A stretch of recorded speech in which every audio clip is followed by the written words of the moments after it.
We never know where life will lead us or what may hinder us along the way. But while every day can feel like one big question mark, it doesn't have to. With the right insights, strategies, and solutions from Western and Southern Financial Group, together we can look ahead to leave the unknown behind. What's Pro Football Focus doing? Last week they had Brady. This week they got Brady. We're literally doing it differently from everybody else. As a matter of fact, moving forward from this point on, I will not make reference to PFF. Ready to get into it? Yeah. All right. We're going team by team. I would be very careful about slinging stone. Am I going to get sued? We got legal on this? I like football season, all the things that go with it.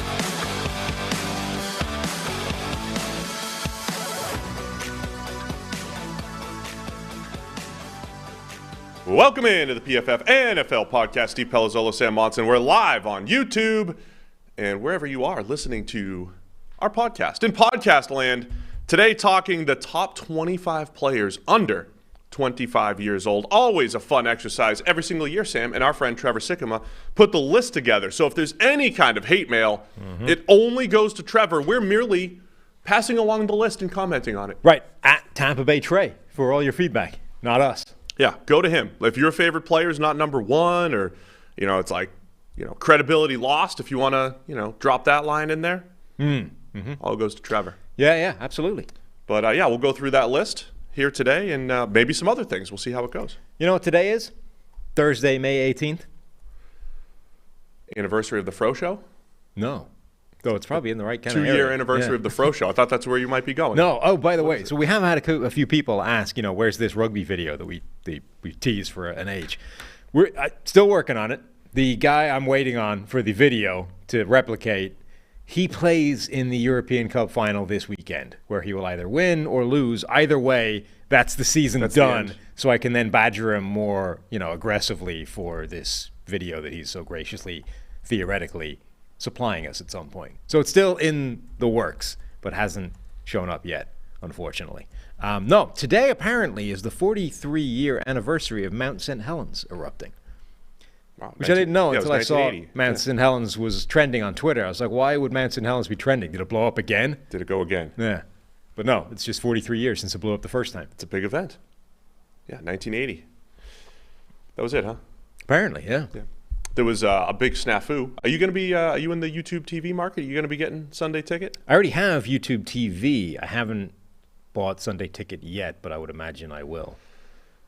Big snafu last night. Oh, yeah? I don't know if you were watching the Heat No, Celtics I saw that. game. It ruined the ending somehow. What did it do? I think it just went out 5 minutes. Oh, just stopped showing it. Yeah. Yeah, that's unfortunate. Yeah. Maybe I'm a boomer and all, but maybe someday we'll have one spot for all of our needs, shows. You have like a remote, change channels. I mean, it's not like don't have to log into different places. Regular television did that, right? Isn't that what happened in the Heidi game? You could just stop showing it and went to show Heidi instead. Yeah, in 1960. Right? I'm just saying. We've come a long way since then. Sometimes. Someone's going to have to show me how streaming's better, how we're making progress in life here in 2023, that multiple streaming applications are a better life experience here. I mean, it's the same. It's not better, it's not worse. It's the same. It's not like when I'm watching the Amazon Prime game and there's also a game on ESPN. Yeah. If I don't have two TVs in my house, I cannot quickly get from one to the other. You can't switch during commercials or whatever it might be. Now, I do have two TVs side by side. I can watch both, but some people like to watch multiple things at once. I mean, if you have YouTube TV, you can switch between. Oh, no, I get, but then the Amazon Prime game, you got to go from YouTube TV to Amazon Prime. You'd have to go from, Well, that's not a problem in the concept. That's a problem in the specific application. No, it's the problem that you have to have multiple applications.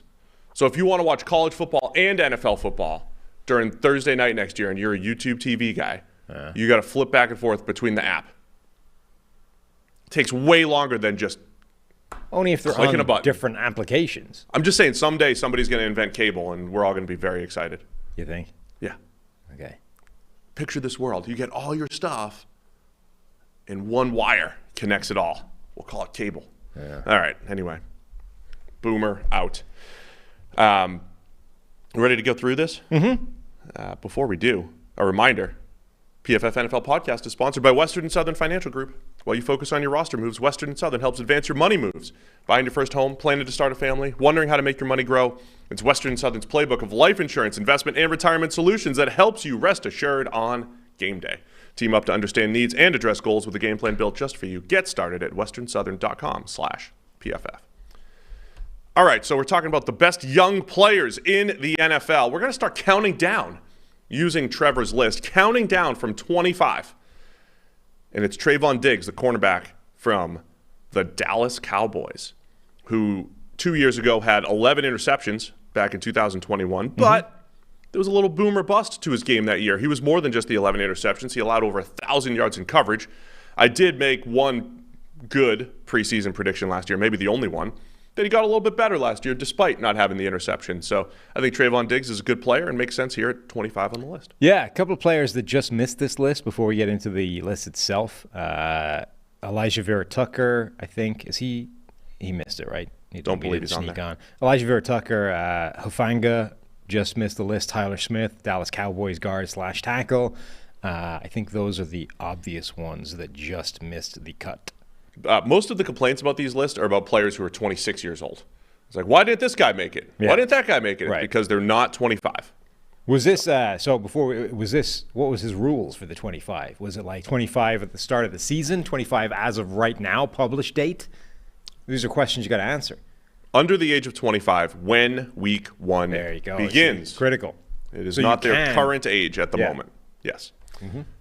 So Trevon Diggs, number 25, Dallas Cowboys. Yeah, I mean, I think Diggs has progressed. He was not nearly as good as the 11 interceptions that one season. He gave up a ton that play. He tightened it up last year. And okay, you got the downside of variance. You're not going to get 11 interceptions every single season, but he became a better player. He's not as prone to big lapses and getting beat as often.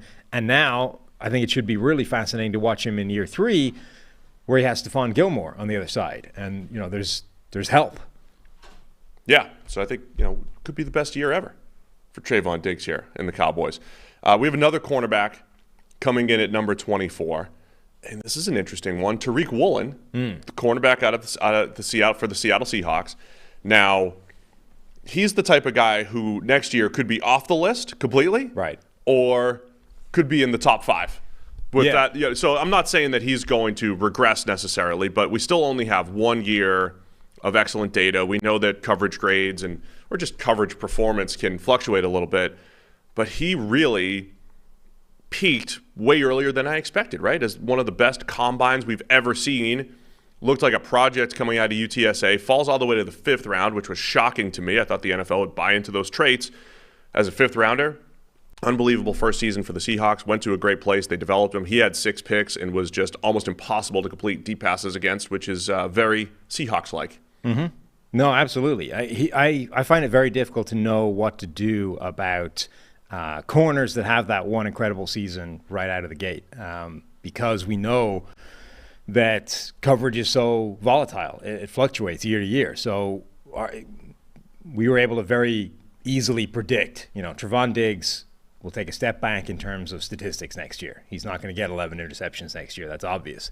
It's not as obvious when, the number isn't insane. It's maybe at the high end of expectations, but it's not like completely outlandish. And the guy does have the good ball skills that Woolen or Diggs has. So it's complicated by when you have a guy like Woolen, who's extremely young at the position, hasn't played corner for his entire career, dating back to day dot. You're right. The range of outcomes for him next year is crazy. Like, he could immediately become one of those best corners in the NFL, and we're now looking at a superstar, or it could be something similar, reasonably volatile the way that Diggs was, a lot of big plays, a lot of getting beat as well. Or it could be a step backwards. His rookie year was this unexpected, really high performance that we hadn't even really seen from him in college, let alone a giant step up in competition. I find it very difficult to slot guys like that. I mean, Diggs is a good example of what can happen. A guy that's a little higher up on the list as well is another good example, A.J. Terrell, who had that incredible year and then really stepped back last year, just looked lost in a different season. So slotting Woolen, I think, was a difficult task in this. Yeah, Tariq Woolen, a lot of Seahawks fans wanted him as Defensive Rookie of the Year because of the 6 interceptions, also had 10 pass breakups. Of course, the difference between him and Sauce Gardner, always there's different schemes and people are being asked to do different things, but Sauce just didn't give up anything, basically. Right. Whereas Woolen still gave up some yards, some touchdowns. He had 14 missed tackles in there as well. He kind of struggled in the run game. There were games where he had 3 or 4 missed tackles. So it wasn't perfect for Woolen, but for a 5th-round pick with those tools and the size and everything, it's like, wow, that's a great start to his career, and you could see that upward trajectory. Yeah, I mean, Woolen's, it's very different, but it was on the Diggs end of the spectrum in terms of production and performance. Like, Sauce Gardner gave up less than 50% of the passes thrown his way were caught. The passer rating he allowed was one of the best in the NFL. He allowed 1 touchdown all season long, and that was the kind of communications breakdown in that secondary, which I'm sure he will still contest was not his fault. I feel like it can only be his fault, but the point is, it's at least debatable, right? Tariq Woolen, on the other hand, gave up 5 touchdowns. He, gave up 56% of the passes into his coverage. He gave up almost 600 yards for a higher yards per attempt. Like, the losses were there in a way that they weren't really for Gardner. All right, let's go to number 23 on the list. It's Chris Olave, wide receiver from the New Orleans Saints. We got a little NFC South run coming up here. Olave with a fantastic rookie year, 82.9 receiving grade, and he was an explosive playmaker for the Saints. Remember, last year, 6 wide receivers go in the top 18, and a bunch of them made this list. Are we going to look back at the 2022 draft class where we thought it was a very deep receiving class, and we're going to say, hey, this is one of the better classes to come out in a while. We've actually had a couple of those over the last few years. Olave, one of the good ones coming out last year. Yeah, I think probably. You look back at just from year one, Garrett Wilson, Drake London, Chris Olave, Christian Watson, Jahan Dotson, Treylon Burks could take a step forward this year. Pickens, Romeo Doubs, I think there's still some substance to that hype from last preseason. Who knows what he can be? And then the guys that sort of didn't really get a chance to show necessarily what they could do in year one, but we liked at the time, guys like Wan'Dale Robinson, Sky Moore, a lot of people that were sort of injured and didn't get a ton. Jamison Williams, obviously, with the sort of redshirt year. I mean, that could be a genuinely special receiving class and as good as anything we've seen come out, at least in terms of depth, for a long time. All right, I want to crank through the next couple because they're all Atlanta Falcons. Let's put them all together, man. If we had fewer question marks at quarterback, might be talking about the Falcons as the sleeper darling going into next year.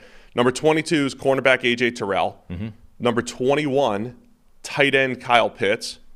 And then number 20, wide receiver Drake London. So 3 Falcons in a row. All have come into the league, of course, over the last few years. But Terrell has been solid at cornerback. Took a bit of a step back last year, but was unbelievable in 2021. Kyle Pitts, we didn't see the actual production last year because they just didn't throw the ball a lot in Atlanta, but he's still a special player capable of being not just an explosive playmaker, but a mismatch creator.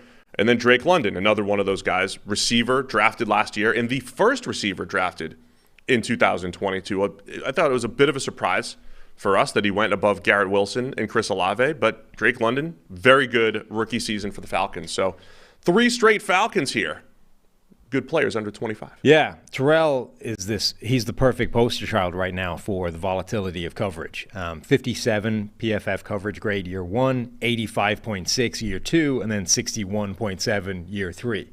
And the coverage numbers kind of back it up. Gave up a passer rating of 109 in his first year, then 47, then 116. I mean, he's been all over the place. And touchdowns, same kind of idea. 5 the first year, 3 the second year, 9 last year.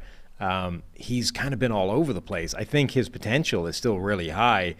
It's just, this is how hard playing corner at a consistently high level is in the NFL. Like, it's insanely difficult to put together those really good seasons, and then backing them up the next year is I don't want to say it's almost impossible, but there are not that many players that can rattle off consecutively good, 85 plus coverage grade seasons one after another.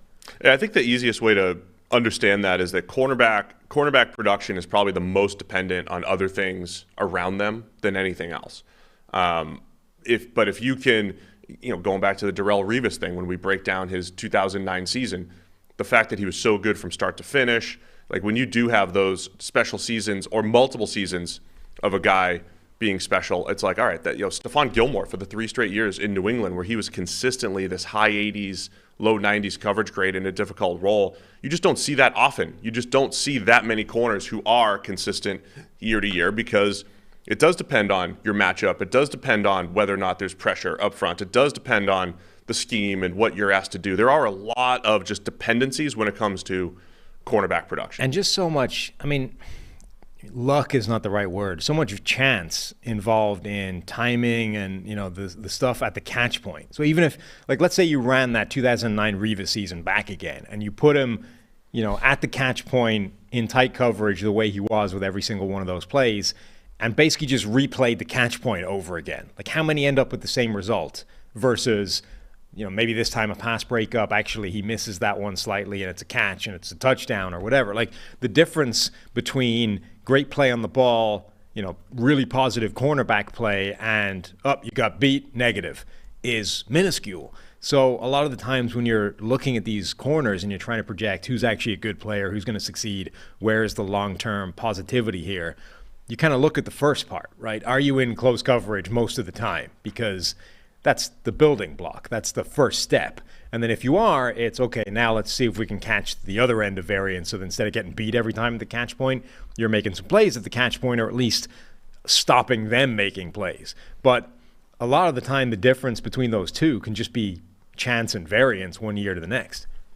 All right, so we have Kyle Pitts and Drake London. Makes you think, man, these Falcons do have some playmakers to work with here. Drake London with an 85.3 receiving grade, just edged out by the next guy on the list will be Garrett Wilson from the Jets. But so London had the number 2 receiving grade among rookies last year, 72 catches, 12 yards a pop. As long as he didn't wear sleeves, Sam, where he kept fumbling. Remember, he had to take the sleeves off because he kept fumbling? That was the only issue last year. I think it's twice. He fumbled twice, but I think the one with this, he fumbled once when he had a sleeve on and then took him off. And I think it's, I don't know if that was a real cause thing as opposed to I thought it was 2 weeks in a row. I think it was 2 weeks in a row that he fumbled. I think he fumbled 2 weeks in a row, but I don't know if the sleeves were responsible 2 weeks in a row. Anyway, Drake London, for a big receiver, runs routes well, excellent player. And, what? At least in breaking routes. In breaking routes, yes. But between him and Pitts, I do wonder if the Falcons, with Ritter under center, are going to get away. They're not going to throw the ball 15 times a game like they were at times with Mariota last year. So we should see some more opportunities for both of those guys. Yeah, the Pitts thing, they still need to just figure out. People, there's the narrative right now of, they just have no idea how to use Kyle Pitts or they're not using him enough. And if you look at kind of target rate, he's one of the highest players in the NFL. So it's not that they don't use him enough relative to how much they're passing the ball. Because remember, this is the most run-heavy offense in the NFL, the only team in the league last year to call run more often than they call pass. Relative to how much they pass, Kyle Pitts is getting the ball as much as anybody in the NFL. The problem is, it still feels like that isn't best using his skill set, right? It still feels like we're leaving some meat on the bone here. So I think they have a challenge. Kyle Pitts, who is genuinely this unicorn talent of player that can play tight end or X wide receiver and probably anything in between, is not being used to the degree that people think he should be used. Now, does 28 catches for 356 last year after a 1,000-yard season. Right. But even if you sort of lump the 2 years together and kind of look at what that looks like overall, it's good, but it's not unicorn, Travis Kelce, we've never seen this before, madness. I think they're going to need to figure out what his role is in this offense. And if he is, if this is an offense that simply doesn't pass the ball enough, he will look underused. Obviously, the run blocking has never been Kyle Pitts' strength. He's graded in the 50s the last 2 years. Is there a certain way that you would use him differently? You still have to line him up in line just to help create those mismatches, right? But I don't want to just completely convert him to a 6'6" wide receiver. Well, particularly when you draft Drake London. Draft the guy who essentially takes the spot that Kyle Pitts would theoretically be able to man as your number one wide receiver as well. So obviously you're only talking about 2 players. You can absolutely accommodate 2 guys in an offense, even one as run heavy as Atlanta's. But I think it is challenging figuring out how to maximize what you have in Kyle Pitts whilst accommodating Drake London and the most run-heavy offense in the league at the same time. All right, we're counting down from 25, the top 25 players under 25 years old per Trevor Sikkema over at PFF.com. You can get the full list over there. Read his article, check it out. We're revealing them for people that haven't heard them yet, though. So we're counting down. We're down to number 19. One more rule I need to throw out there. We're not factoring in positional value. So this is not who would we start the franchise with. It's not just who are the best quarterbacks. It is just who are the best players, regardless of position besides fullbacks and kickers, obviously. But number 19, Garrett Wilson from the New York Jets. Again, another rookie wide receiver last year. The highest graded rookie receiver last year. Yep. And a guy whose production would have been off the charts if he didn't have some of those really bad Zach Wilson games in there. Yeah. So I'm really excited to see what he can do with Aaron Rodgers throwing him the ball. Hopefully they're able to build that rapport quicker than it usually takes a receiver with Aaron Rodgers. It's generally speaking, kind of a lead-up time before he trusts them to make those back shoulder reads and the same things, be on the same page telepathically the way he's been with, Jordy Nelson or Devontae Adams. But if they can develop that quickly, then, Garrett Wilson was a freak show last year. He was incredible at all levels, and with the ball in his hands, before the ball got in his hands, he just looked fantastic. Yeah, I forget what the exact stats were, but there was definitely a point where people said if you just gave him Joe Flacco and Mike White, not necessarily the best QBs in the world, but he'd be on pace for 1,900, 2,000 yards basically. He was essentially in lockstep with Jamar Chase's, debut season where it was insane. If you just took out the Zach Wilson games and projected that out over a full season. 26 explosive plays of 20 yards or more. So, yeah, very excited to see Garrett Wilson and Aaron Rodgers. I think we could see Devontae Adams-like numbers, perhaps. Maybe that's a little bit too much, but I think you're going to see Rodgers lean on Wilson at that level. I think he'll become his Devontae Adams from, hey, it's third down. I'm starting with Garrett Wilson and then going to the rest of my options here. So could be a huge year for Garrett Wilson going forward. Mm-hmm. Number 18. Now, remember, I said positional value.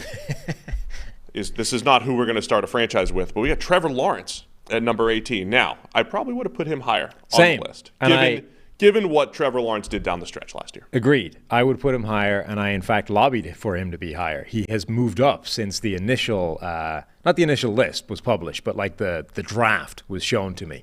He was like, what are your thoughts? It's like, well, I would move Trevor Lawrence up, and he did, but not as up as I would have moved him. Yeah, I agree. Based off the back end of last year, Trevor Lawrence absolutely looks like he has arrived as, one of the better quarterbacks in the NFL. And assuming that stays static or even continues to improve, then he belongs higher on this list. Yeah, I think it is easy to say, like, if you just stack up the last couple seasons and look at grades, which are pretty good indicators for what's going to happen going forward, if you just stack those up, it's not particularly impressive for Trevor Lawrence because his rookie season was not all that good. But I think his ranking, or us wanting to rank him higher, is completely on the back of since week 8, week 9, whenever you want to say he did turn the corner. Third highest PFF passing grade behind Joe Burrow and Patrick Mahomes since week 9. Yeah. And it also just looked different. And it wasn't just that it looked different. We know Trevor Lawrence has this special ability. We know he's been sitting on it. He had flashed it at times. And then it came out where he took better care of the ball. He showed the special throws, 6.4% big-time throw rate from week 9 and on. Mm-hmm. Those are the things that we expected, right? Special throws. But also, I thought what really set Trevor Lawrence apart at Clemson was his decision-making and taking care of the ball. We didn't see that his first year and a half in the league. So Trevor Lawrence cleans a lot of that up right around midseason last year. On top of, let's not forget, it was the Urban Meyer year, right? Yes. The way that people described the Urban Meyer 2021 season and how they had to, just change the culture and get rid of the stink, and the phrases that were used were insane, right? I had to, get these guys mentally right and get people loving football before, all of those. It's like trauma. Things. They have to go through therapy. Yes. So the Jags came out of therapy around week 8 or 9 last year, led by Trevor Lawrence. His numbers are very, very similar to Joe Burrow's if you look at week 9 onwards last year. no matter what number you look at, there are 3 quarterbacks in the NFL that had a 90-plus PFF grade since Week 9 last year. Joe Burrow, Patrick Mahomes, Trevor Lawrence. Josh Allen was 4th at 88, and then there's a big gap between those 4 and Jalen Hurts next up, and the rest of the quarterbacks after that. But in even box score numbers, 20 touchdowns, 7 interceptions. Burrow was 22 and 8. Yards per attempt for the 2 guys was basically the same. Completion rate was basically the same. I mean, since that period, he has been playing effectively like Joe Burrow or Patrick Mahomes. Obviously, we know that's a pretty small sample size. It could just be an incredible run. Having said that, it's the right kind of time for that jump to be made when you factor in time in the NFL, the therapy that needed to happen to get rid of the Urban Meyer stink on that entire franchise. It makes sense, right? So you can look at it 2 ways. You can look at it from a purely divorced, clinical, scientific, viewpoint and say, well, this is not a big enough sample to say anything. We'll wait and see, with the glasses on and just take a firm approach of who nobody knows anything. Or you can say, look, we're human beings. We ascribe patterns where we see them. This looks like the right pattern of the time we would expect him to show what he's capable of. So I'm more inclined to believe that Trevor Lawrence has actually arrived than I am that he just rode, 8 weeks of good play. It might not happen today, but we do have slated a little more discussion on that 2021 QB class. 5 first-rounders all going in different directions, and we'll kind of reset that either today or tomorrow maybe on the podcast, maybe when I get back next week. Who knows?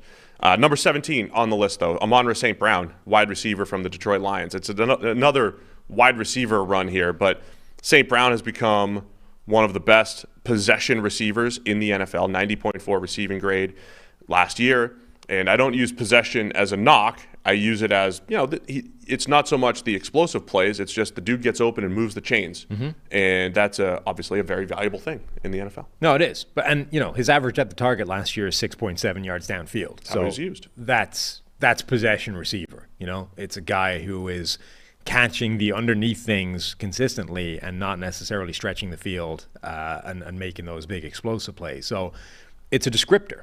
Possession receiver in the case of Amon-Ra St. Brown is not a pejorative. It's simply describing how the Lions deploy him and make best use of him. He is exceptionally good at running routes, getting open underneath, and moving the chains. Like 139 targets last season, a 90-plus PFF grade for a guy that was drafted in, the 4th round?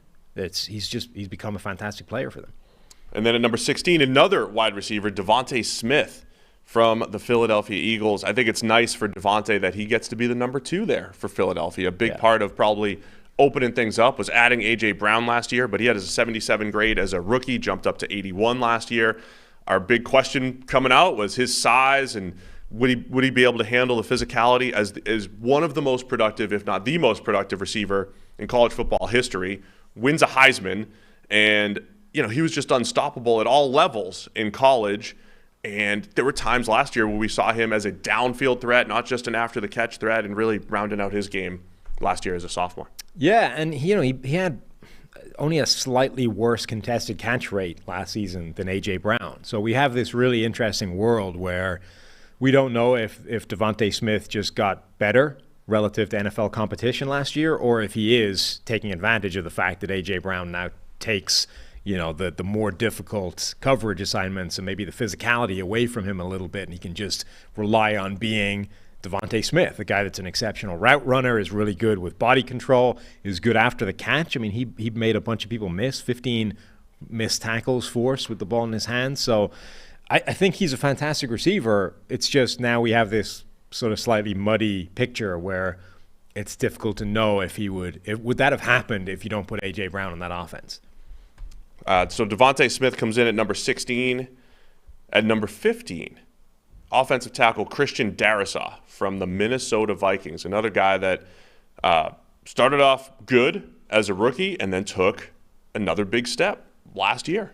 Yeah, and so it was interesting. His rookie grades were fine, 71.9 overall, 77 as a run blocker, but only 63 as a pass blocker. He gave up 22 total pressures, 5 sacks on a little under 400 pass blocking snaps. So those aren't great stats, but when you watch the tape, like particularly given the players that the Vikings had at left tackle for a while, the difference between those guys and Darisaw, even as a rookie, was night and day. Like, you watch the tape and it's like, okay, he's giving up pressure here, but his movement is phenomenal. Like, he's getting himself into pretty good positions and then just not quite being able to finish or not quite being able to anchor and really nail it all down. And then last year, we just saw this big step forward from him. You know, a year in the NFL, maybe a year stronger with a nutrition program. You know, the Vikings, strength and conditioning, nutrition, all those kinds of things. And we just saw basically a different player, a 90-plus PFF grade, a guy that was playing at an all-pro level for almost the entirety of the season. Yeah, don't use the 5 sacks, though.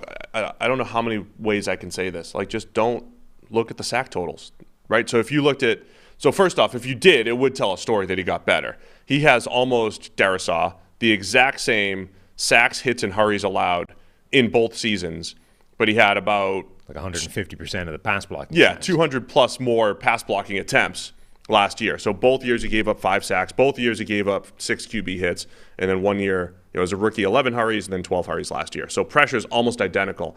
But, like one of those sacks that, gets charged as a sack was against Micah Parsons, whereas it's a short drop. He loses the block kind of early, but with a lot of depth from Parsons. He's taking this wide angle, and Kirk Cousins rolls out and just never throws the ball away. And he gets sacked. And if Kirk Cousins does throw the ball away, it doesn't count as a sack. It's still the same grade, right? It's still, he probably should have blocked Micah Parsons better, but it wasn't egregious. So the grade tells the story, I think, for Darisaw. 82 pass blocking grade last year, only 3 games under 65 as a pass blocker, and just developed into a really good overall player. It is worth, that Micah Parsons game is worth highlighting because Darisaw was definitely better last year. He didn't face the most difficult slate of pass rushers in the world. Like maybe That's this fair, year. I haven't looked at what his schedule is in terms of individual matchups this year, but there's a pretty good chance it's more challenging than it was last year simply based off who he faced. Micah Parsons kicked his ass over the course of 18 snaps before Darisaw was taken from the game. He was concussed the week before, wasn't that right? He left that game with a concussion. They rushed him back, concussed again in the Dallas game. Then they took him out after 18 snaps, and then he had to miss a few games. But like Micah Parsons is obviously as good a pass rusher as anybody in the NFL, and fairly well kicked his ass early in that game. Now, apparently, we were dealing with a previously concussed Christian Darisaw, so maybe that wasn't a fair reflection in itself. Just saying, generally, incredible season, at least worth looking at the slate of guys he had to go up against. All fair. So Darisaw's at 15. At number 14, it's wide receiver T. Higgins from the Cincinnati Bengals. It looks like one of 2 receivers for the Bengals here. So Higgins, who we've talked a lot about, to Bengals fans' dismay, as a potential trade candidate, because the rest of the league should want a T. Higgins, right? The rest of the league, how many teams is T. Higgins the number 1 wide receiver? It's not like all the league, but, 10, 12 teams that would love T. Higgins, and that shows just what the Bengals have with Jamar Chase and Higgins there. Last year was a big year for him, I think, because he showed that it wasn't just a product of Jamar Chase. Yeah. Because it was a stretch of the season where Jamar Chase was out and T. Higgins had some of his best games during that run where he had to be the number 1 guy. So, statistically, last season wasn't really any better than the year before, and depending on the statistic you use, it was worse. But I think the situation was different where he answered those questions that, hey, I can actually be a number 1 when there's no other option out there, not just look like a number 1 when I have one of the best receivers in the NFL on the other side. Yeah, that was very important, I think, for Higgins and his development, and for the Bengals, because they needed that pick-me-up, obviously, with when Jamar Chase was out. So Higgins is at 14 here. Starting to see all the receiver talent that has entered the league over the last few years, Sam. There's still more to come here. Penei Sewell's next on the list, number 13 for the Detroit Lions. A right tackle now, right? Remember, he came left tackle coming out of Oregon and struggled at right tackle initially, was better when he had to fill in at left tackle, and he's settled in now back at right tackle. So a good, solid all-around player. Remember, Sewell was really young coming in. I thought he was one of the better tackle prospects we had seen in a while. There's another, the guy that came in with him, Rashawn Slater, is going to be showing up on this list a little bit later on. And Sewell comes in at 13. He's had a nice couple seasons for the Lions. Yeah, just really consistent. Incredibly good run blocking grades, 83 plus each of the last 2 years. Pass blocking improved last season, but just a really, really high baseline for a player that was one of the better tackle prospects we've seen come into the league. It is interesting. If you stack up Sewell's 2 years, it's probably better than some of the other tackles. It's probably better than what Darrisaw's done, just from a 2-year, add up the grade standpoint. Better than Darrisaw, better than probably what we've seen from a guy like Andrew Thomas, who was so bad when he started. Yeah.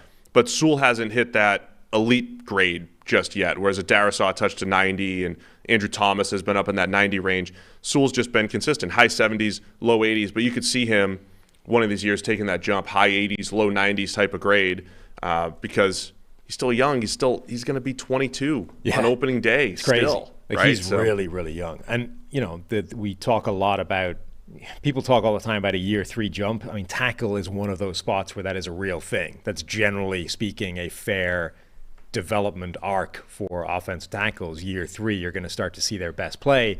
He's taken a step forward year 1 to year 2, particularly as a pass blocker. Year 3, if he takes another significant step forward, now we are talking about a guy that's in that kind of all-pro range. One thing to note about him, he gets a lot of penalties, double digits in each of his first 2 seasons. I mean, that's something you would want to clean up. And Sewell, he also just didn't play a lot of football at Oregon. So we're talking about a guy that relatively young football player, despite playing over 1,000 snaps each of the last 2 years for the Lions. I'm expecting another big jump for Penei Sewell here. So he'll be higher on this list next year. He's also got 2 more years where he can be on this list. Sure. Because he is so young. All right, number 12, running back Jonathan Taylor. We mentioned this isn't who we're going to start our team with or anything like that. It's just who the best players are. Taylor did take a step back last year with the similar regression from the Colts offensive line. So not to take anything away from Taylor, but what we try to highlight about the running back position is the dependency on those around you, which is greater than other positions. But Taylor was outstanding in 2021, one of the few running backs who you're sitting there at midseason and somebody shouts out, this guy should be in the MVP race. You don't get that often, but Taylor got that in 2021, coming off a 4-touchdown game against Buffalo. And he's just I think him, Nick Chubb, Derrick Henry, maybe like just the best pure runners in the NFL. Yeah, and that's the thing. I wouldn't even push too hard in the idea that he was worse last year as opposed to the situation around him just collapsed. I mean, the Colts offense fell apart to the point where Matt Ryan, who had some pretty good performances the year previous, could not function in the NFL last season. Like Matt Ryan, a grizzled, seasoned, veteran quarterback, cerebral guy who knows, seen everything, could not do anything in that Colts offense a year ago. So the exact same situation applies to Jonathan Taylor, who went from, league-leading rusher, incredible numbers, incredible grade, production off the charts, MVP conversation to, under 1,000 yards, like just not good production across the board. But this was not, the driving force there was not Jonathan Taylor being worse randomly the season following. It was simply a perfect case study of everything we talk about with running backs, which is by far the biggest determining factor of your success is going to be how good the situation around you is. And the situation around him last year was crap. Taylor still averaged over 3 yards per attempt after contact last season. The dude broke 42 tackles on 192 attempts. That's good. It's just everything else was bad. I do love watching Taylor as a runner. I think he's one of those few guys who's good as a gap runner, gap scheme, zone scheme, whatever it might be. He could do it all. Pretty good receiver. You mentioned what he creates after the catch. Jonathan Taylor's just good all around. Mm-hmm. So number 12 on our top 25 list, under 25. We're counting down. We're down to number 12 now. Full article over at PFF.com. Trevor Sikkema puts the list together, so if you have any hate, you just direct it toward him. Mm-hmm. We're just the messengers here. We're just commenting on it, having some fun, just having a full discussion about the players. Number 11 on the list, another wide receiver. It's Jalen Waddle from the Miami Dolphins. The speed has played, man. 82.6 grade last year. Second straight season, over 1,000 yards, 119.2 passer rating. When targeting him, Waddle has proven that he could be a big play threat in the NFL. Yeah, and pivoted more to that kind of role in the offense. So remember year one, Miami almost everything he ran was like a shallow drag or that kind of whip route where he fakes the shallow drag and then pivots back outside. Like everything, they were just high volume underneath, give the ball to Jalen Waddle as much as humanly possible on these quick, shallow, easy passes. So his average depth of target year one was like 7, something like that, in the Amon-Ra St. Brown possession receiver type of range. And when they bring in Tyreek Hill, you bring in the Mike McDaniel offense, the system that kind of generates these more open targets and enables them to attack deeper downfield, et cetera. All of a sudden, his average depth of target almost doubles, goes up to 12.7 last season. So despite having fewer targets and fewer catches, he gained 400 more yards, and his yards per reception jumped from 9.8 to 17.9. Like, we just saw a completely different role and deployment of Jalen Waddle with Tyreek Hill and Mike McDaniel, the changes in Miami. So much good receiving talent coming into the NFL since 2020.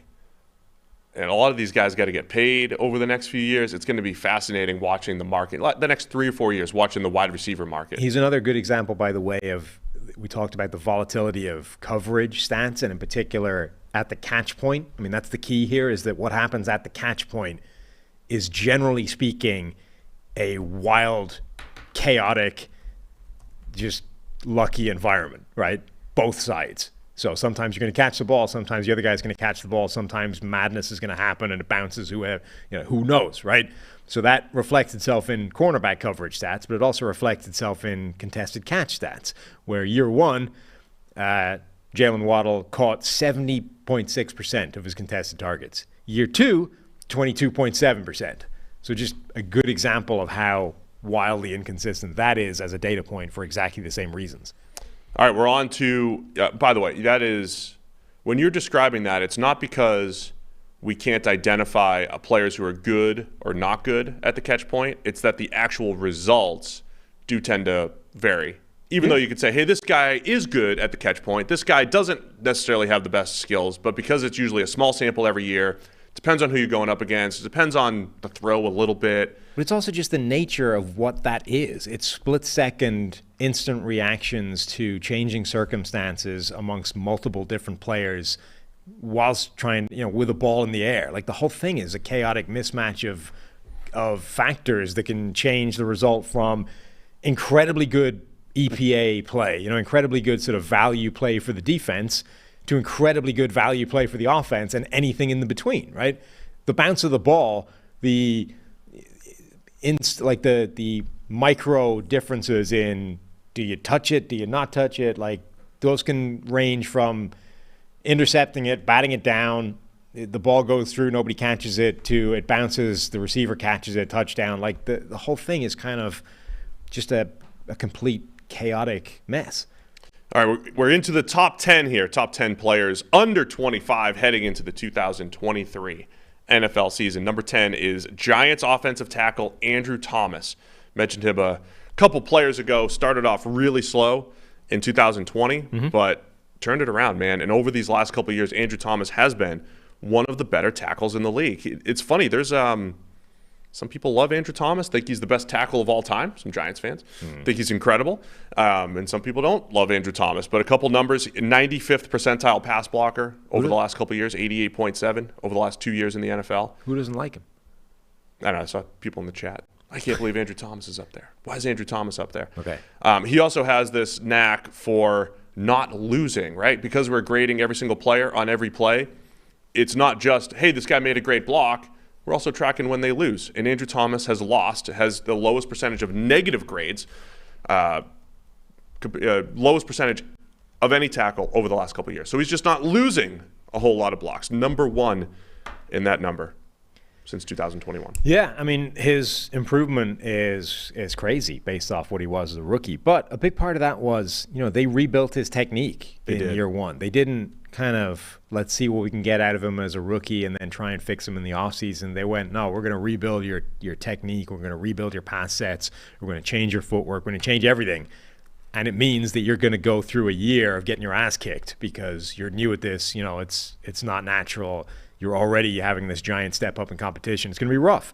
But the payoff is going to come year 2, year 3, where you now get to take advantage of having better technique in addition to your skills and, your athletic gifts and all those kinds of things. And I think it's a real lesson for understanding the situation that rookies are in, right? It's not necessarily this is just who this guy is right now. You've got to bear in mind, are they being asked to do something different? Are they changing an element of it? Like, are they working through something at the time when they are either struggling or doing amazingly? Like, situation matters a ton, as does, is this guy's technique being messed with at the time? Like, that does remind me, I do want to take a look at year 2 and 3 players, maybe a show down the road here where we look at year 2 and 3 players who are ready to break out, or they already started taking a step last year and they're going to go further, whatever. Some of them might be on this list already, but there might be some players like Thomas who we just not wrote off, but you just didn't have high expectations really heading into year 2, and all of a sudden, boom, things changed, and he's continued his upward trajectory heading into year 4. Number 9 on the list, another wide receiver, CeeDee Lamb from the Dallas Cowboys. So we see Amari Cooper gets traded before the year, and CeeDee Lamb takes over as the number 1. And not only that, but Michael Gallup was coming back from injury, and they just didn't have the same receiver depth. It was CeeDee Lamb and Dalton Schultz trying to do the majority of the heavy lifting for the pass game for Dallas, and Lamb was fed, man. I mean, that's who Dak Prescott was relying on, and he came through. CeeDee Lamb is that type of player who can win inside or outside. He can win down the field. He can win after the catch. And I think he showed that last year for the Cowboys. Going to be fascinating to see the dynamic this year when Brandon Cooks is in the building, somebody legitimate to take the pressure off CeeDee Lamb, and see exactly how those two guys work in terms of deployment, in terms of target share, in terms of, how they threaten defenses, et cetera. That's a fascinating wide receiver year, draft-wise, 2020. Because remember, at the time, the debate at the top was the quote-unquote big 3 wide receivers. It was Jerry Jeudy from Alabama. It was CeeDee Lamb from Oklahoma. And then it was Henry Ruggs? Yes, Henry Ruggs, who obviously from Alabama as well, who is now in jail. But that was the sort of which one of those 3 guys is going to be the guy that you take number 1. And yet the best wide receiver by a distance from that class has been Justin Jefferson, who was, 5th, 6th wide receiver taken? And actually, Jefferson has been the best. T. Higgins has been right up there with CeeDee Lamb. Brandon Ayuk has emerged as being one of those legit guys as well. And then later on, you've got guys like Michael Pittman, Darnell Mooney. Van Jefferson has made some plays. Chase Claypool has flashes, but it's been a very unusual wide receiver group where maybe the focus was in the wrong place in terms of where the real talent was. Also, really interesting to me, like when we were breaking down the Cowboys draft, and I said, this felt like a need-based draft for the Cowboys. They have 2 players in the top 10. Spoiler alert here. CeeDee Lamb's one of them, and the 2 players that are in the top 10 were the non-need-based picks. Right? They picked CeeDee Lamb when they were already pretty good at receiver, and they picked the other guy when they were already good at his position. Don't want to give it away, but I love when the Cowboys pick the best players on the board. It seems like it pays off far more than just, filling needs. Yeah, I mean, as a wide receiver class, it reminds me a little bit of the one I sent you last night, the 2001 wide receiver class, which contained Reggie Wayne, Chad Johnson, Santana Moss, Chad Ochocinco, Steve Smith, TJ Houshmandzadeh, but the first 3 wide receivers off the board were David Terrell, Corin Robinson, and Rod Gardner. It's like we had this was a really talented class, not necessarily in the right order. Why were you looking at the 2001 class last night? For specifically that reason, I saw that it contained that group of wide receivers. I was like, wow, how good was this wide receiver class? And then you pull it up, and it's like, oh, it was good. They just weren't. Corin Robinson and who? Rod Gardner. David Terrell, yeah. Corin Robinson, Rod Gardner. I did watch that draft recently. Freddie Mitchell was drafted ahead of Reggie Wayne. It was a wild group. Chris Chambers was in that group as well. He became one of the better receivers pretty quickly. Chambers? He had like a 1 year where he looked like the best wide receiver in the NFL, and then just didn't really do it again. Early on in his career, was it? Like he looked really good. Right. Wisconsin never threw him the ball, so it was tough to project him. All right, so CeeDee Lamb's number 9. We're up to number 8, counting down from 25. Number 8 is offensive tackle Rashawn Slater from the Los Angeles Chargers. Now, he missed most of the 2022 season, but he was outstanding as a rookie. Remember, he and Penei Sewell came in, same class. And a similar trajectory between Slater and Penei Sewell, other than Sewell had his struggles moving to right tackle, whereas Slater just stepped right in at left tackle for the Chargers and looked really good right away. Yeah, and I think his baseline as a pass blocker has been higher than Penei Sewell's as well, which is, I think, the biggest reason why he's higher on this list. But, yeah, like Rashawn Slater comes in, despite having short arms, 33-inch arms, doesn't matter. Guy's just really, really good as a pass-protecting left tackle and has, back-to-back seasons, has a season and then 3 games of 80-plus run-blocking grades. 19th percentile height at 6'4". Really? That's only 19th percentile? Yeah, there must be something in the database. How many freak shows are out there dragging that in the wrong direction? Who's skewing the average? How many under 6'4"? How many guys are under 6'4" playing tackle? The fact that 6'4" is only the 19th percentile means there must be a bunch of 6'11" freak shows out there dragging the thing high. No, because there's just a lot of 6'6". There's just a lot of people at 6'6". I don't know many tackles that are under 6'4", but that's another question. 33-inch arms are 22nd percentile, but he's overcoming that, Sam. It is funny because we spend so much time looking at those numbers, talking about those numbers, thinking about those numbers, and there are the people that are the outliers that make them irrelevant, basically. Slater's also been very good in the run game, good grades, gap runs and zone runs, also avoids negatives extremely well, and also 97th percentile positively graded run block rate since entering the NFL over the last couple of years. That's number 3 in the NFL. So Slater, just a good all-around player, and that's why he's above Penei Sewell, as you mentioned. That's why he's one of the top tackles on the list. There's still one more to go. All right, number 7 is cornerback Patrick Surtain from the Denver Broncos. And another guy who was good as a rookie, outstanding last year, 86.7 coverage grade, and he got overshadowed in that draft class because he was just really, really good. Yeah. But not a great athlete or anything special, but he was just a really good player. I think he got overshadowed a little bit in the 2021 He really did. cornerback class. He goes 9 overall. It's not like he was hated on. No, but it was more of I think it was more pre-draft than it was like the actual NFL. Like, obviously, if you go in the top 10, the NFL thinks you're really good. But he certainly never got the kind of love that you would have expected a guy, I think, that was as good as he was coming out as a prospect. I'd be interested to go back and look, actually, where he was on the consensus board that year, because it felt like the narrative on him was always really low. And it didn't really make any sense for that to be the case. Like, he's got prototypical size, 6'2", 208 pounds. He's got long arms. He's got, big hands. He's got the athleticism is all there, 4'4" flat, basically. Vertical jump, broad jump, like all the numbers you want are exactly where they should be. And his tape was crazy. Like, he didn't get beat at Alabama. Certainly never, deep.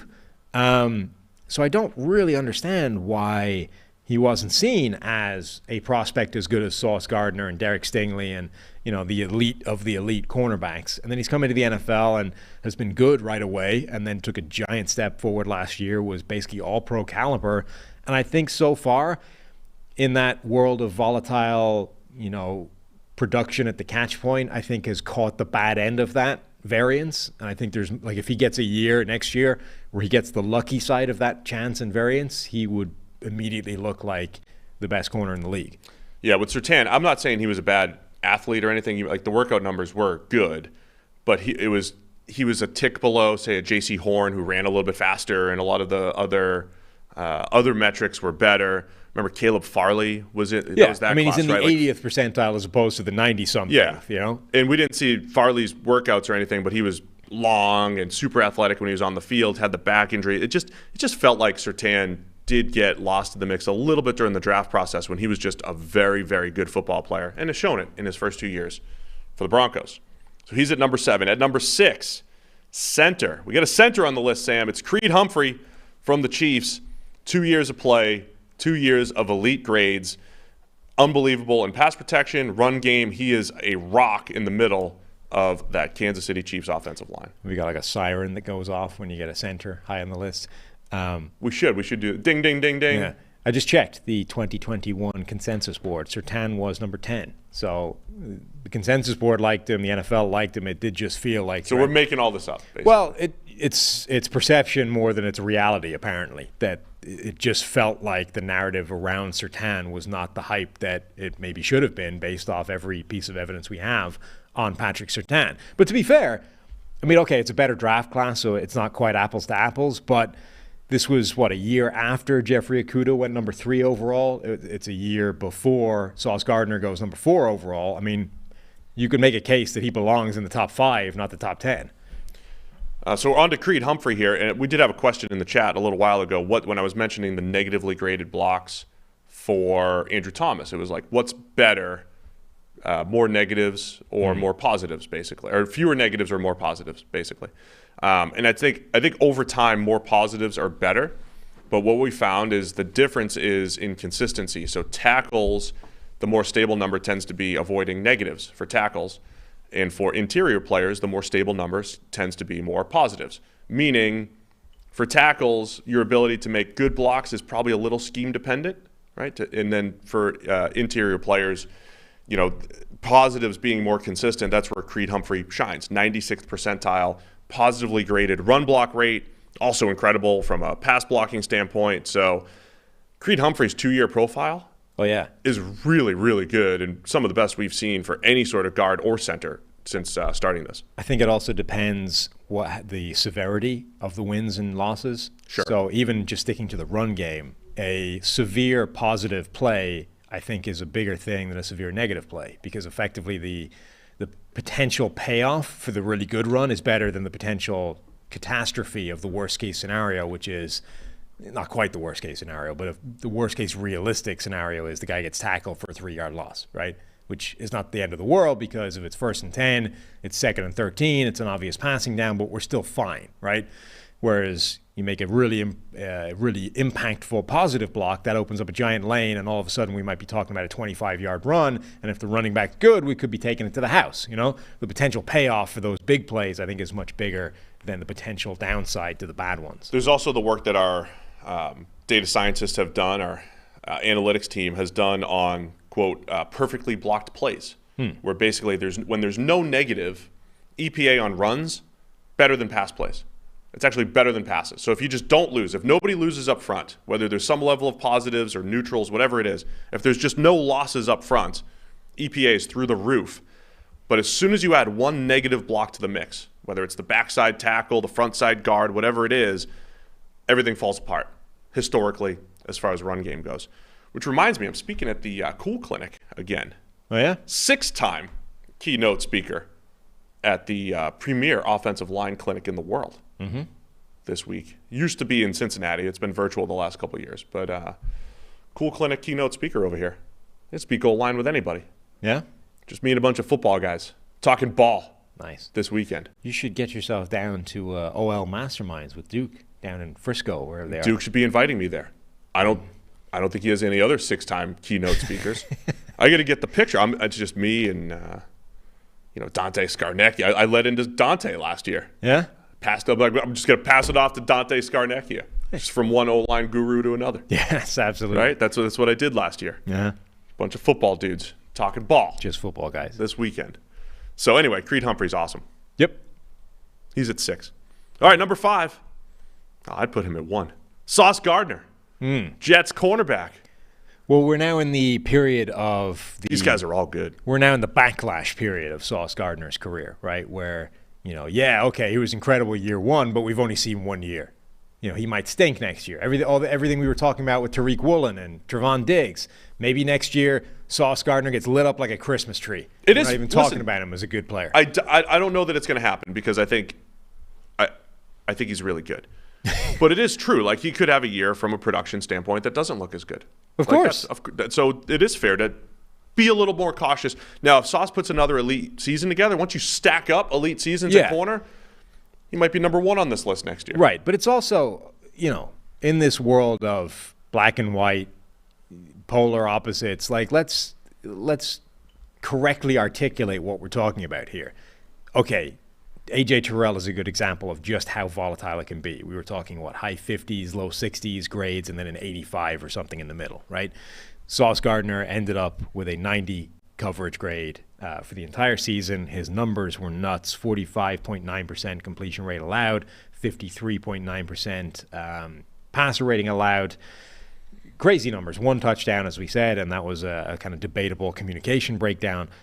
Then you look at his college career, where he didn't give up a touchdown for the entirety of his college career. The numbers were nuts through the entirety of that as well. So what I'm saying is we have a very consistent and extremely high baseline of play. Now, we just talked about how volatile coverage play can be and how subject to chance it is, particularly at the catch point. So if 14 pass breakups and 2 interceptions ends up converting itself, lower, and a few of those are caught and blah, blah, blah, then all of a sudden we are talking about a significantly worse season. But it isn't a season that takes it from being the best corner in the NFL last year, which he was. He was an all-pro by our metric, by the official AP as well. He was an all-pro. He was the best corner in the league. It doesn't take it from that to he now stinks. It takes it from that to now you're somewhere in the middle of the pack where you're just good.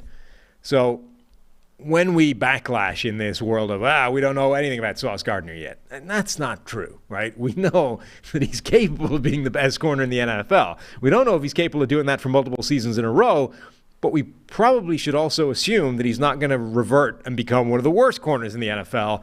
At a minimum, he should stay being a good starting cornerback. I do think his the recognition that Sauce got last year, I think, having PFF helps that. He only had 2 interceptions. And again, like I said, I think a lot of Seahawks fans are like, well, how could Sauce Gardner be better than Tariq Woolen, who had 6 interceptions? It's because, giving up 361 receiving yards in a 17-game schedule. He was targeted 74 times. That wasn't a ton, but 36th in the NFL. I'm wondering this year, does this, because Sauce usually is going to line up on one side of the field. He's not going to track or anything like that. Are we going to see Sauce Gardner become one of those guys who doesn't get targeted? Is he going to have 40 targets this year? It's going to be two per game, 2.5 per game, right? Is that what Sauce Gardner becomes? And he'll never have an opportunity for interceptions, or in his pass breakups will go from 14 to 7 or whatever it might be. He also, by the way, he had 6 games where he gave up less than 10 yards, right? He had 4 more where he gave up less than 20 yards. Like, the baseline of performance on a week-to-week basis was crazy. I mean, that's basically not, your receiver is not a factor in this game, So he's good, man. He could be number 1 on this list next year. He could drop because it's cornerback, but I'm expecting Sauce Gardner to be in this mix going forward. But that, the volatility, the unknown about what he would do next year is probably the only thing keeping him away from being which is the nature of the position, not so much him as a player. Exactly. All right, number 4 is wide receiver Jamar Chase, Cincinnati Bengals. It is. Indeed. Chase is awesome. Yeah. I mean, one of the best rookie seasons we've seen ever from a wide receiver, and then backed it up in year 2 and looked pretty much the same player. Jamar Chase has been absolutely phenomenal, and it shows the caliber of player in the NFL under 25 right now that he is not number 1. Same thing with Sauce Gardner, actually. I was saying that the only thing keeping Gardner away from number 1, number 2, whatever, is the unknown that he might take a step back near. It's actually not. When you look at who number 1, number 2, and number 3, and number 4 are, I mean, these are insanely good players that have already stacked up multiple years. Those are the guys that are going to maybe keep you back. I think Jamar Chase, there was times last year, so as a rookie, Jamar Chase averaged 17 yards per catch, right? Yeah. He was the Bengals offense started kind of slow. They were run heavy, and then all of a sudden it was like, Burrow to Chase for 50 yards. Like, that was happening on the regular. 40-yard touchdowns, 50-yard touchdowns, big plays left and right, 2.44 yards per route, which is an outstanding number. Last year, the Bengals turned him – there were certain games where they were like, we just want to get Jamar Chase the ball. We're not just going to rely on him winning on the outside. Teams were taking away Jamar Chase, so they started to not scheme him open, but just move him around a little bit. Hey, you're going to work out of the slot. You're going to work the underneath routes a little bit. So his average depth of target dropped by about 3 yards, but the production was still extremely high for Jamar Chase. So it's going to be fascinating to see. not saying this is like Randy Moss directly, but like Randy Moss's rookie season, right? He averaged like 18 yards per catch, whatever it was. A couple of years later, you had the Randy ratio where they were trying to say, we can't just rely on Randy Moss running down the field. He's our best player. We have to put the ball in his hands. Yeah. And the production didn't look the same. You didn't have the same number of touchdowns, explosives, yards per reception. So Chase's yards per reception number dropped by like almost 5 yards. I'm interested to see what they do with him going forward. And it might just be a week-to-week thing, but clearly the Bengals were trying to find a way to put the ball in Chase's hands when he was healthy. And he had some high-volume games, and he had some other games where he was just the explosive deep threat. Yeah, there's a couple of things I think that are similar to the Randy Moss story, which is, year one, I think Ja'Marr Chase surprised people when they played him for the first time. And it wasn't the same for the same reason. Like, Randy Moss surprised people because it's like, okay, even though you know that guy's big and fast, once you see it on a field, it's like, oh, holy crap, this is a different world. Like, there's nobody. We have never seen somebody that looks like that on the field. And when you see it for the first time in the flesh, it's shocking. You go look at pictures. There's college kids trying to cover Randy Moss is just absurd.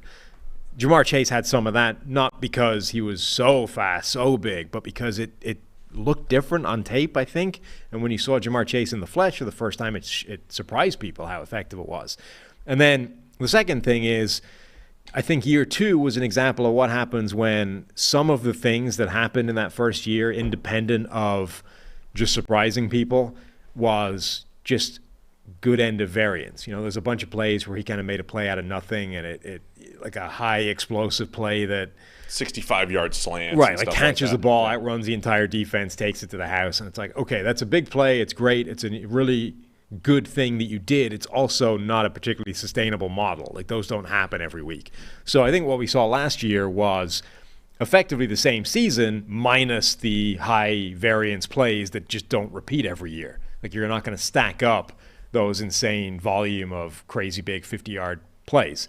And that was, again, similar to Randy Moss, where his game had to evolve a little bit because he wasn't going to be able to catch 3 passes for 160 yards and 3 touchdowns against Dallas every week. All right, so Ja'Marr Chase, number 4. Number 3, Tristan Wirfs, right tackle for the Tampa Bay Bucks. Another incredible start to his career. First 3 years, just really good across the board from a pass blocking standpoint, from a run blocking standpoint. I guess the only question for Wirfs, he came in with Tom Brady basically in 2020. Whoever the quarterback is will not be as QB friendly when it comes to pass protection, as in getting rid of the ball in under 2.5 seconds as often as Brady. So you might see a production dip for Wirfs, but it doesn't take away how good he's been as a player. No, he's been fantastic. It's going to be interesting to watch, though, like for essentially the first year now, what that looks like. I haven't run the numbers yet, but I would imagine over that 3-year period, Tom Brady had the fastest average time to throw in the NFL. Maybe Roethlisberger pipped him based off his last couple of years. So it's like what we were talking about a year ago for Pittsburgh, right? They're going to be going from one end of that spectrum to somewhere else, even if it's in the middle. It's a big change in what you are expecting from a pass blocking standpoint. Your job is getting more difficult. There's no way around that. So Tristan Wirfs has been absolutely phenomenal on an easier average set of responsibilities and blocking assignments than other tackles. Is he able to maintain the same level of elite play, which I think is the lowest pressure rate in the NFL for a tackle over that period of time, with a quarterback that holds onto the ball longer? Incredible consistency for Wirfs, 84, 84, 83 overall grades in the first 3 years of his career. We talk a lot about the year 3 breakout for offensive linemen. I usually think about that through the lens of this guy was not great initially and in his first 2 years, and then you could take this big leap forward. It is special, though, when you see guys hit the ground running and then have that level of consistency. It's not common. The players on this list, your Rashawn Slaters of the world, some of those guys have been able to do that. Wirfs has done it at a different level, though, compared to others. I done run the numbers. Roethlisberger had the fastest average time to throw in the NFL over Wirfs' career, 2.22 seconds. Tom Brady is second. So I even have I actually have Timo's survival curve because I'm throwing that into my Cool Clinic presentation. Mm-hmm. The Bucs are interesting because their pass protection was really good up to 3 seconds. After 3 seconds, though, it fell apart. So it didn't happen often, but it did fall apart after 3 seconds. I'm not saying that's worse. I'm just saying the Bucs last year, you didn't necessarily. That shows because Brady's always getting rid of the ball pretty quickly. You're not always putting that pressure on the O-line. There'll be more pressure on them this year. That range, by the way, is basically between 2.2 seconds and 3.2 or 3.3. So it's essentially a second either side of 2.5 seconds. 2.5 seconds is probably about the average. And that doesn't sound like much, but every single pass blocking snap, essentially half a second longer, is what it's likely to take next year. It adds up. Pressure rate directly correlates with how long. Yeah, that's what I'm saying. Takes, so basically. For a guy like Wirfs or anybody else that's coming out of that situation, you're literally every single time over the season you pass block, it's now you got to hold it a beat longer. Wirfs is also likely to move to left tackle this year. Just another something to keep an eye on. All right, we're down to the final two. I don't know how you'd separate these two guys. At number 2, we have Justin Jefferson, Miami Vikings. What? Miami what now? Miami Vice? I was going to say Miami Vikings. The Minnesota Vikings. Not Miami. Minnesota Vikings wide receiver Justin Jefferson. 3 straight years of elite PFF receiving grades. Yeah. And he's only number 2 on the list. Yeah. His numbers must be starting to stack up. We must be reaching the point now where we're putting together those graphics that are like greatest 3-year run in NFL history, blah, blah, blah. Look, number 1's Micah Parsons from the Cowboys. Mm-hmm. So we might be, and I think there's a healthy debate between who you would put at number 1 on this list. And we might be debating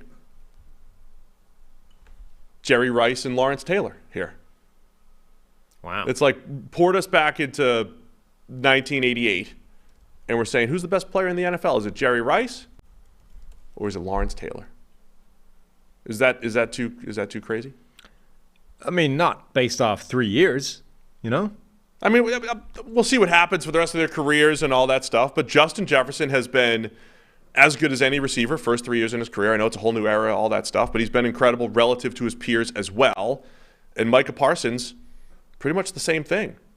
Position versatility, unblockable when you just throw him in there as a pass rusher. Like, that's what we're debating right here between Justin Jefferson and Micah Parsons. I mean, we've made this point before, but the Chicago Bears have been around since 1920, and their leading receiver in team history has 5,059 yards. Justin Jefferson has 4,800 yards right now after 3 years with the Vikings, and he's had Kirk Cousins as his quarterback, so it's not like he's benefiting from Mahomes or Tom Brady or whatever back there. His production out of the gate has been absolutely crazy. And I think the Vikings are doing a good enough job of sort of maintaining just enough of a secondary threat that you can't completely eradicate him, by focusing in solely on him. But 3 straight years of over 48% contested catch rate, over 52% for his entire career. He's good after the catch. He doesn't drop that many. He's just as good a wide receiver as there is in the NFL right now. And Justin has been Jefferson, since he stepped onto the field. The Giants did do a nice job against Justin Jefferson. Sure. That's why drafting Jordan Addison is so important. Jordan Addison is, once he becomes the starter, which I think will happen pretty quickly for the Vikings, he'll have more opportunities with Jefferson and Parsons as well. All of these players, right? Like these special players, I can't wait to see what the cat and mouse game is defensively. Well, how much extra attention can you give Justin Jefferson, right? Like you had Jair Alexander had games where he shut Jefferson down to a point when they were one-on-one. It wasn't a lot of one-on-ones, but he did a nice job against him, right? But it's like these are like one game. These are games that are far and few between. Micah Parsons gets quote-unquote shut down every now and then when he gets all sorts of double-team attention and all that stuff. But that's how special these guys are. You can't literally produce at a high level every single week, but at the end of the season, Justin Jefferson, incredible production. Micah Parsons, incredible production. You ever looked at the list of those all-time leading Bears receivers, by the way? No. It's actually it's wild. Bobby Ingram. So the number of players in the top end of this list that Can you not derail this? I have to go. Okay, just we're almost there. I have a meeting. We're almost there. I have an appointment with an NFL team. Yeah, we're almost there. The number of these players that weren't wide receivers is insane. Like Walter Payton is number 4 in this list, running back. Mike Ditka, tight end, number 5. Matt Forte, running back, number 7. The guy at number 1, somebody called Johnny Morris, we're talking like old school running back / wide receiver thing back in the whenever, like the dark ages. Same thing with the guy that's number 2 was an end, back in the 1930s or 1940s or whatever it was, 50s what? he was playing, an end. Could have been split, could have been tight. That's what I mean, when you just didn't bother labeling it because he's just the guy at the end. Is he their leading receiver of all time? Second. The leading receiver is the guy that was the halfback / wide receiver. Is he the best end in Bears history? It's an absolutely unbelievable list of futility. Way to lose all the drama of the number 1 overall player here. Yeah. That we're discussing. Marty Booker is like number 8 on this list. Yeah. Having been there, a few years, earning moderate statistics. He caught all of Cade McNown's screens. Anyway, we're trying to debate Jerry Rice and Lawrence Taylor here. Justin Jefferson and Micah Parsons. Uh-huh. Jefferson has answered every question coming in. Mm-hmm. Is he just a slot only? No. Can he win at the catch point? Yes. Incredible 4th and 18, was it, against the Bills last year, the one-handed catch. So he does it all. Jefferson has been, I think, the catalyst for the Vikings passing game, of course. But year 1, it felt like it was a little garbage timey in 2020. But since then, it's like, doesn't matter. Game on the line, whatever it is, Justin Jefferson is incredible. And then Micah Parsons. We're going to see more of a full-time move to edge this year, whatever that means. There was a handful of games last year where he did play more traditional linebacker, but he's basically been an edge defender. Mm-hmm. He's putting all this weight on. I don't know if that's going to affect him, but Parsons has been the guy more so even than a Bosa or a Myles Garrett. I think when you leave him one-on-one, he's probably going to win more often than not. And more often than not in the NFL is like 30% of the time, 35% of the time. That doesn't actually make sense. But a great win rate one-on-one is 35, 40% of the time. And that's where Parsons is. Other guys are probably in the 20% range, right? You can't leave Micah Parsons one-on-one because he will destroy games. Oh, if you're over 20%, I'm saying one-on-one, not just overall pass rush win rate. I'm talking like there's no help as well. No, I mean, Micah Parsons is, from almost right away, he was getting comparisons to Lawrence Taylor, one of the greatest defenders in NFL history. And unlike other players where sometimes you get those comparisons and it's like, okay, come on, we're being silly here, it made sense. Now, it might not have made sense in terms of the guy's going to get, an insane number of career sacks or blah, blah, blah. But in terms of the devastation that he wreaked on opposing offensive lines or blocking schemes or quarterbacks, like that guy was playing the game at a different pace and violence and physicality level than the people that were trying to block him. And that is maintained from year 1 to year 2. And we talked about this before. I don't really think there's anything to this idea of he's a full-time edge now. He was a full-time edge last year. But the point being, he's one of the most destructive pass rushers in the game and has been since day 1. So there we go. It's the top 25 players under 25. If you're upset, and you might be, Trevor Sikkema is your guy. At Tampa Bay Trey. Go find him on Twitter. Chat was asking about Jalen Hurts, who is a perfect example of the man's 24 right now. The man will not be 24 week 1 of the NFL season. Jalen Hurts, ineligible. Correct. For our list when the arbitrary age cut off. Mm-hmm. That's right, ineligible. So let us know. What do you think? Let us know in the chat, in the comments, what you think of this list. But mostly not because you're mad at us, but because you're mad at Trevor. Mm-hmm. He made the final call on all these. No, I think Trevor did a great job. It's a good list. It's fun. It's a fun list to put together. It's also fun to see, hey, a couple Cowboys in the top 10, a bunch of Falcons in the top 25 and everything. Try to see those teams that are well-positioned going forward with young talent. So let us know who's going to be on the list next year as well and who we forgot. So do you have any idea what's going on tomorrow? You got Brad coming back in. No clue. Probably Brad Spielberger back in for tomorrow. I do have a very special secret meeting I have to run to. So I'm going to go do that right now. Maybe bring in the draft model. Wow. Maybe presenting the model. Say, hey, you draft with this. You bring the podium? I should bring the podium to answer questions. Right. I should. Yeah, I'll the do backdrop. That. They might have their own podium set up. Maybe. Anyway. Appreciate everybody for tuning in. We'll see you again tomorrow with more PFF NFL Podcast.